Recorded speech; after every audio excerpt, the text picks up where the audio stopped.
Harlingen here, just north of the IJsselmeer in the Netherlands. Away up there is the Wadden Sea to the outer islands, and beyond that is the North Sea, the road to Norway, Svalbard and the high Arctic. Now in the 1590s a man called Willem Barents sailed from here with a vessel called the White Swan. And what we're looking at behind me here is an extremely accurate replica of his vessel. His voyage in a sense was ill-fated, and you could sort of expect that, couldn't you, because he was trying to find a northeast passage in 1596 in a vessel like this. I know a little bit about these vessels because I made a BBC film about the Matthew, which took John Cabot to Newfoundland 100 years before these guys set out, and the vessels don't appear to have changed all that much, but the research that's gone into the construction of this one is absolutely fantastic. They've researched shipwrecks from the period. They've even unearthed the wreck of the original White Swan on Novaya Zemlya up there north of Russia, where the lads ended up when the vessel was wrecked in the ice. The crew had to get back from there somehow, and they rowed and sailed back in two small vessels. It took them over 3 months, but they made it back, and sadly Barents didn't get there. So they lost Barents and they arrived back in 1597. Now, what staggers me about these efforts that these guys made in those days is the ships they did it in. I mean, this vessel here has got obviously no engine. Her sailing performance is extremely limited. What you're looking at right now, she's a bit cut down because her main yards are not on board. The main yards would have spread the course sails, the bottom sails, very wide, and the top sails were set between those yards and the smaller yards that you see there, which were hoisted up the topmast to give them full sail.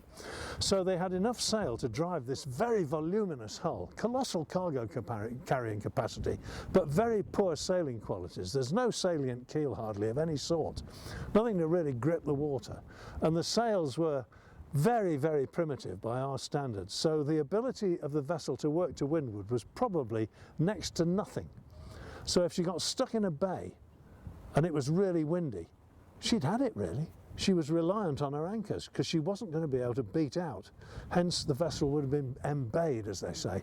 But to imagine taking a vessel like this up into the Arctic, into the ice, and to think that you'd be able to make progress shows the amazing spirit of these men, and also the unbelievable level of seamanship, because they couldn't get embayed. They had to be constantly thinking about that, and they had to manoeuvre the vessel, wait for the wind, and just do what the weather allowed them to do.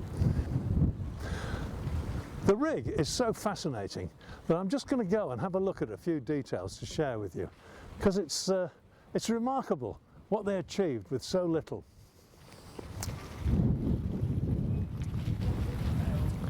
It's great to be able to see the way the vessel is constructed, and there's a lot of work gone into bending these planks around the bow here. We're looking at the bow of the vessel, and what I want to draw attention to is the fact that she is fastened with wood. These are what we call trunnels in English.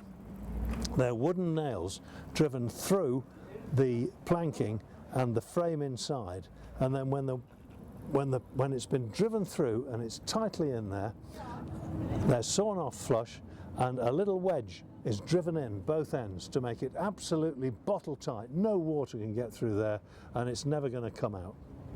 A marvellous way of fastening a vessel. No rust, no problem. The arrangements for holding down the bowsprit against the upward pull of the sail are always interesting on historic vessels. The sort of vessels that I sailed with bowsprits were largely late 19th century and early 20th century vessels, and they have basically a metal ring at the bow which is called a gammon iron, and that essentially holds it down. Then you have a stay underneath called the bobstay, and that's the job done. In these days it was quite different, and the bowsprit here is settled on the deck, and as it comes outboard it's trying to move upwards, but it's being stopped by the lashing that you see there, which I guess would be called the gammoning, because that was there before the gammon iron was ever thought of. So that's the gammoning, and it's holding the bowsprit down and in place, and very effectively too. What we're looking at here is the dead eyes which replace the modern bottle screw for tensioning the main rigging on the mainmast of the vessel. You can see how they're set up there. The rigging is completely soft. There is no wire in this boat at all, nothing. So the shrouds are turned and served at the bottom around those dead eyes. The dead eyes supply a certain amount of purchase, although there's a lot of friction involved. So they were all greased up with tallow so that those lanyards could slip through them easily. And then they put a big purchase on them and heaved them up as tight as they needed to be. You'll notice that these shrouds come well above the mast. They're supplying the backstaying for the main lower part of the mast. This is the main forestay for the main mast, the central mast of the ship. You can see how it's rooted on the base of the foremast. It's set round there and seized together. Then moving up, you come to a dead eye and lanyard setup, just like the shrouds, only bigger and stronger. And the stay itself is cable-laid rope. Remember, there's no wire here. There can't be. It's not been invented. And the cable-laid rope is a rope which is made up of ordinary right-hand laid rope laid back against itself, usually with 3 strands of it, to form a sort of super thick rope, which is very strong and has good stretch resistance. It's called cable-laid rope, and it's actually left-hand laid, so if you're splicing it, you have to do everything backwards. This is what's called the top of the mainmast.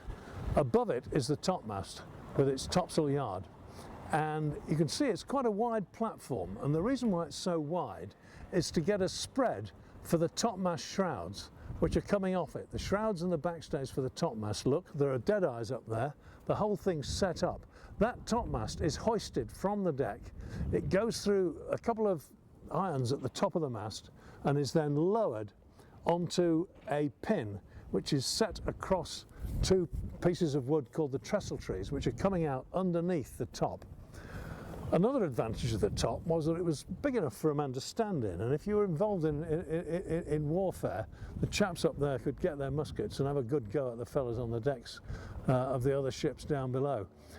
In fighting ships as they became bigger and got to the Nelsonian period, those fighting tops were really pretty large, and there'd be several guys up there doing their stuff. The captain of the foretop was the finest young seaman on the ship. The vessel is steered not by a wheel, but by a whipstaff, which is really a sort of sophistication of the tiller. So you just heave on this and you move the rudder, and you've got a good long lever on there, so it's surprisingly effective. It'd be unusual to need 2 men on this, but occasionally I'm sure it happened. And the way it's been arranged, you've got some shelter here, but you can also see exactly what's going on in the rig, so you can steer the vessel as tight on the wind as is possible to do, which wasn't very tight. Yeah, Bert's just been showing me how the loo works on here, and of course it's the heads up in the head of the ship, and we've got absolute luxury here for the hands. We've got a fine seat with a hole in the middle, and Bert's just enlightened me about what they did in the way of loo roll. What'd they do, Bert? What you came for? Yes. You were supposed to pull up this rope and clean your rear end with this fluffy end of this rope. And this is what we call the all-man's end. It would be choice after a few uses, wouldn't it? Oh yeah, absolutely.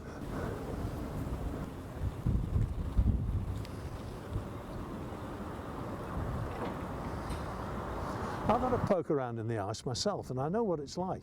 And to imagine being there in a boat without an engine is, well, to me, it's almost unthinkable. Anyway, they did it. This marvellous man, Willem Barents, and his crew, they got up there and they found what there was to be found. They discovered Svalbard on the way.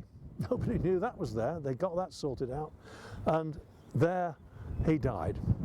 But he left us his name in the Barents Sea, north of Norway, working down into the west end of Russia, the Barents Sea. And here's the White Swan, the vessel that made it all possible.